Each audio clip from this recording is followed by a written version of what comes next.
Pemirsa, beri kemudahan dalam mengatur anggaran rumah tangga pasca Idul Fitri, khususnya untuk pembayaran listrik. PLN menghadirkan fitur catat meter mandiri di aplikasi PLN Mobile untuk mengetahui pemakaian listrik secara lebih akurat sebagai dasar pengaturan budget bulanan.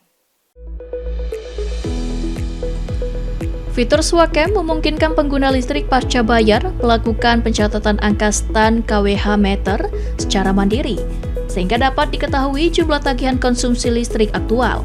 Hal ini menjadi sangat relevan pasca Idul Fitri ketika penggunaan listrik cenderung meningkat selama periode libur dan berdampak pada pengaturan budget tagihan listrik rumah tangga. Dengan mengetahui pemakaian listrik lebih awal, pelanggan dapat memperkirakan besaran tagihan dan menyesuaikan anggaran rumah tangga secara lebih terkendali. Prosesnya pun praktis, cukup memotret angka stan KWH meter melalui aplikasi PLN Mobile, memasukkan data, dan mengirimkannya untuk diproses sistem PLN. General Manager PLN WDS2JB Adi Herlambang menjelaskan bahwa fitur ini tidak hanya memberikan kemudahan, tetapi juga membantu pelanggan dalam mengelola keuangan pasca Idul Fitri. PLN juga mengingatkan bahwa pencatatan meter mandiri dapat dilakukan setiap bulan pada periode tanggal 23 hingga 27.